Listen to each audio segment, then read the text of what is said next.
marketing, entrepreneurship, and all things small business.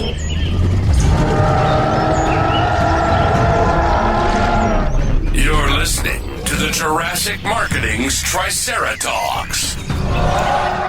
Now, here's your host, Justin Miller.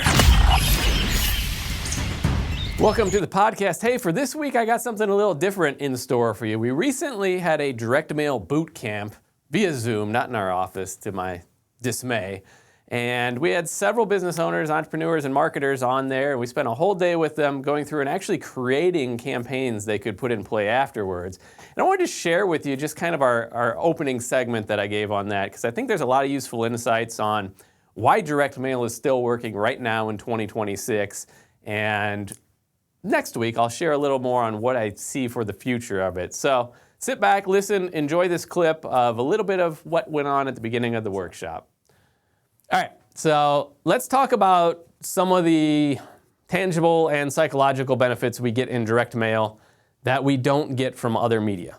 And these are why you would pay for direct mail. Number one, and I cannot overstate it, the most important one, is we get trust by the mere fact it comes via this media. And it sounds stupid, but it's something physical, it's tactile, I think that's my next bullet. So somewhere in people's minds, this clicks that this costs money, it's real, the company must be legitimate, okay?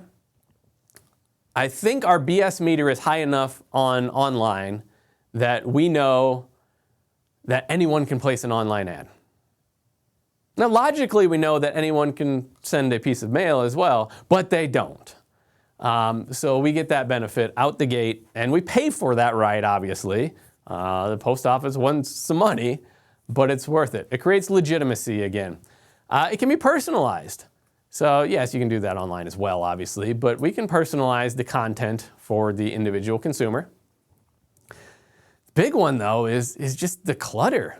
The clutter everywhere. Inbox is crazy. I don't know why Gmail started letting them through, but I get so many cold pitches via email right now, and online ads are just everywhere, and we're really good at just blocking them out.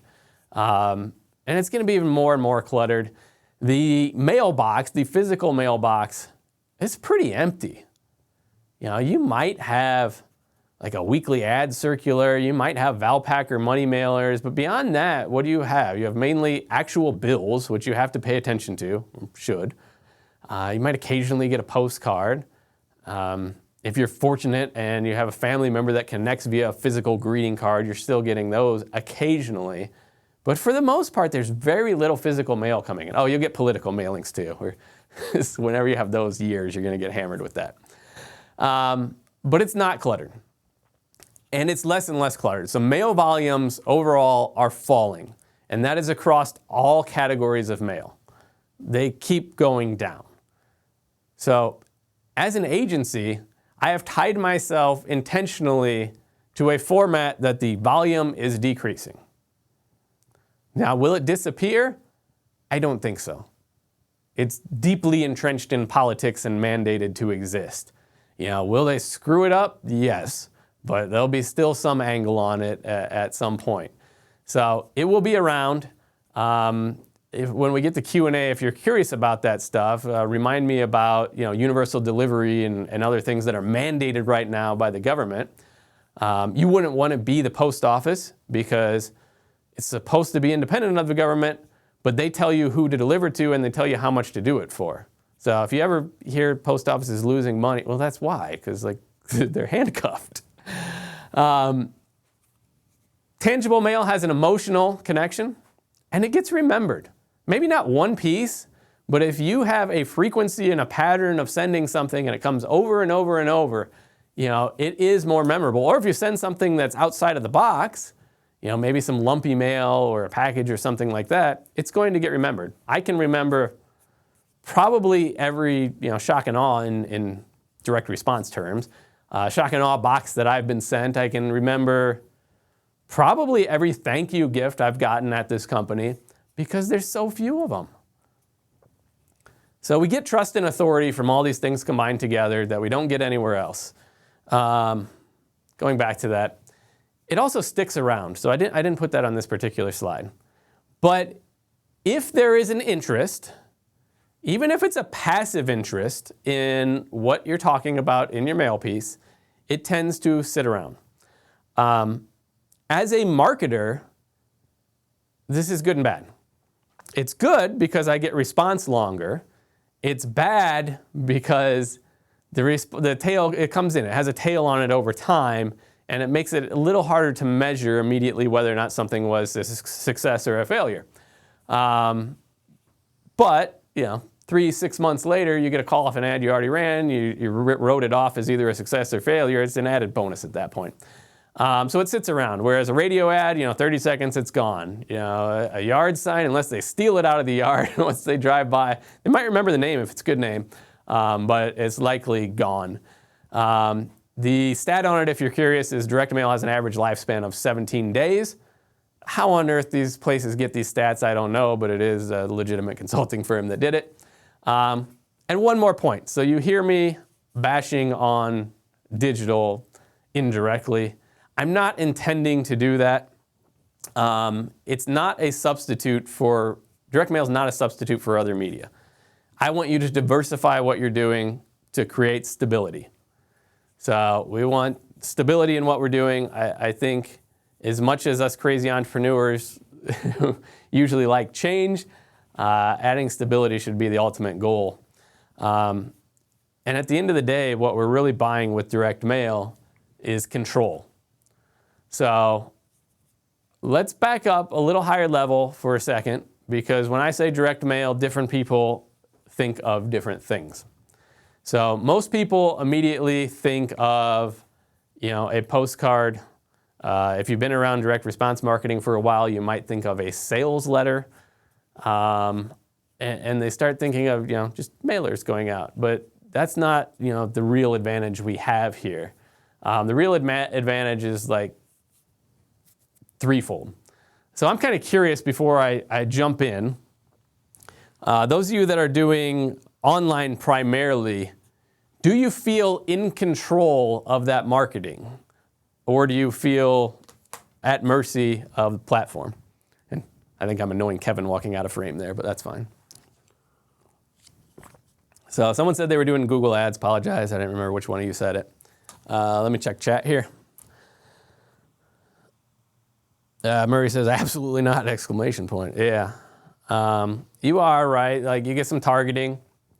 Facebook has advantage ads, and TikTok's extremely limited if you're advertising there. They're gonna show you some views. But you really don't have control in the sense of what we're gonna talk about here. So number one, you get to decide the message in direct mail. There's very little you can't send in the mail. So you're not at the mercy of an algorithm for what gets delivered. You're not at the mercy of censorship either. So the post office, except for a few bad eggs, don't get to decide whether or not your message gets delivered. You pay the fee, it's going. Okay? So you get to control the actual message. You get to control the audience too. So yeah, you have targeting online, but offline, I can tell you exactly what household got it. And that is a level of control that we just don't have elsewhere. So we can control who sees it. And finally, we have control on timing. We can say when and how often it goes. So we have Facebook ads running, and it tells you the frequency, but I don't know, like, if they saw it on day 1 and day 10, and then it waited 2 months to show it again. That's the black box. With direct mail, we control timing as well. So with other media, you're renting the media. There's nothing wrong with that. But modern marketing is rented attention. Direct mail is owned. We own the process. We don't physically deliver it, but we control how it goes, when it goes, what it says, when it arrives, that, and who it goes to. So that is a level of control we just don't get elsewhere. So let's talk about some users of direct mail. And I usually do this earlier, but I don't think I'm overcoming the is it extinct, because y'all spent money to be here. Users of direct mail that I find amusing. Number one, Wayfair, the online furniture company. Pretty good amount of direct mail they do. They did a ton during COVID as well when they were like booming. Number two, which is my ironic one, is eBay. eBay uses direct mail and they don't even sell their own stuff. So number three, I've seen these less and less, so I'm kind of curious where they're at. I should do some research on it, but the Google ads have been a staple of direct mail for a long time. They send out coupons and flyers for a discount. Amazon's Joy Delivered. This was, I think we're about 5 years into this particular one now. So Amazon Joy Delivered, if you haven't seen it, it's the modern Sears catalog or wish book that you get around Christmas if you've been buying a bunch of kids stuff. So kids go through, circle their Christmas gifts, takes me back to my childhood. But the only difference is I remember the Sears and the Montgomery Ward and the JCPenney catalogs, and they had prices on them. The Amazon Joy Delivered does not have prices. Also, I noticed, I believe it was last year, Target picked this up, and Target also started sending out a booklet format, a magazine format Christmas catalog at the end of the year. So this is another piece. This is Amazon's music subscription. So if you subscribe to that or subscribe and stop subscribing, you'll probably start seeing that. So each division of Amazon's actually a pretty heavy user. DoorDash. DoorDash does a pretty good amount of direct mail as well. And I'm not sure what competition they have at this point. I don't think Grubhub really digs in too deep into them. And then finally, Indeed. So direct mail to get employers to advertise to get employees. So just because big companies do it doesn't necessarily mean you should do it, but it is usually evidence it works because some of these are really careful and controlling of their budget. Also, it doesn't mean you should copy the piece they're doing. But all right, let's talk about failure, which is what everyone wants to talk about when they hear about direct mail, I'm sure. This is failure. So most marketing in general fails, if you aren't aware of that, and most direct mail fails. So let's get that out of the way and let's break down why. Reasons why. Number one is one and done thinking. So I'm gonna send something once, I'm gonna do it big, and I'm gonna hope it works. Now that's usually not what you're telling yourself when you're doing it. Like usually you're doing some math in your head. You heard someone preaching about some media and you're like, man, if I get 1% response and they buy this for X dollars and I got 5 million people I can send to, I'm gonna be rich. And then you do it once and you go broke. So this is commonly what happens. Number two, no system. No consistency and no follow-up. What happens after the lead is generated, really important. And I think we touch on it a little in the afternoon, but it's not the focus of this workshop. But if you don't have the system in play to handle the inbound lead well from a cold media, or even a warm one, we're doing mostly warm today with newsletters and referrals, it will not be profitable. We have a couple industries we serve, and I don't know if anyone on right now is from those industries. I don't think so. Where we serve a lot of people in the same industry across the United States, like to the tune of, we've probably done hundreds in the industry at this point. And we will have basically the exact same piece in multiple markets. One company is thrilled, it's a smashing success, and the other one doesn't work. Let's try something else. Okay? Sometimes that does happen by fluke. More often than not, though, what happens is we go and we listen to the call recordings. And it was botched when the lead came in. And this drives me nuts as an agency owner. By God, I've heard terrible inbound calls before. So make sure that if you're going to put this money out, you know how to deal with them when they come in. And you realize that it costs you hundreds of dollars to make that phone ring or them to go to online or whatever the case is. A lot of fortune is lost there. And it's something I can't help you fix. I can point out the problem and I can give you the recordings to prove it. But most of our clients aren't dealing with like massive volume, not a ton of volume of outbound, not a ton of volume of response. Most of our clients are in industries where a client is worth a lot of money and they don't need a ton of them. And when they get them, or they get the referral source calling in, which is what we'll talk about this afternoon, and answer with, hey, or what's going on, or I can't talk right now, this is a problem. And yes, I'm talking about this a long time, but it's because I see it over and over and over. And that's after the call tells them, by the way, direct mail lead from Jurassic Marketing connecting now. So please don't do that. You'll drive me nuts. And third one, why most fails, wrong expectations.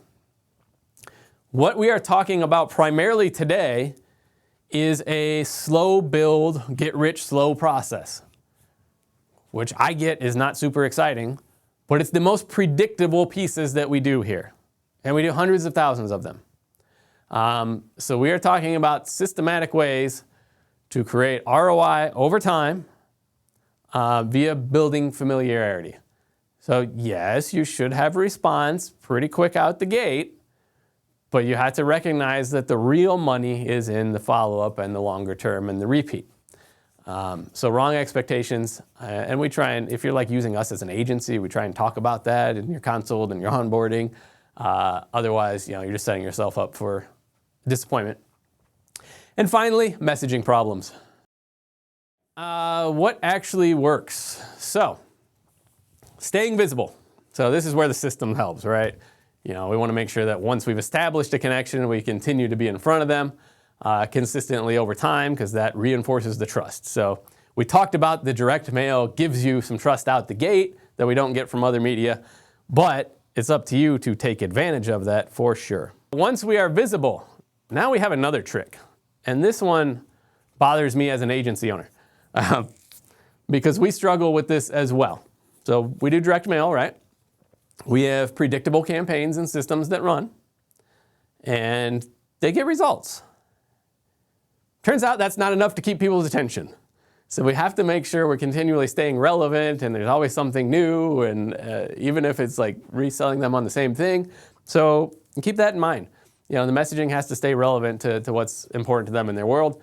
We build that trust over time, again, especially if you're in one of these event-driven, it could be life event or something type of industry. So I'll take Lynn's client's example as the public adjuster.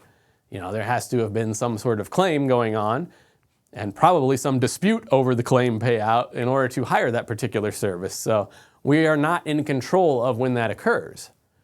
But if we've builded trusted connections to be the person there when that service is needed, that takes time to build that relationship. Or sometimes we have to kick out the incumbent. So we've run campaigns that are completely dependent on someone else screwing up over time. And we do this for ourselves too, so that might be the best example. We are a provider of direct mail at the end of the day. If you just need print services or something like that, you have infinite places to buy print services. Even if you are using agency services, you have hundreds of places to do that. Sometimes I meet people at events that are doing direct mail and they're happy with their provider. Great. I'm not trying to dethrone them. However, you're going on my list because at some point over the next 3 years, that provider is either not going to be able to deliver something when you want to, they're going to screw up something, and I'm going to have a chance now. I'm not going to win just by being there, but now I have a chance and an opening, and that's what I want. If you got anything out of setting the stage here, it's you don't need to do more. You don't need more marketing. You just need the right core pieces in place here. You need focus. Thanks for listening to the Triceratops podcast. Be sure to subscribe and leave your comments. For more information on how Jurassic Marketing Direct Mail can help grow your business, visit JurassicMarketing.com.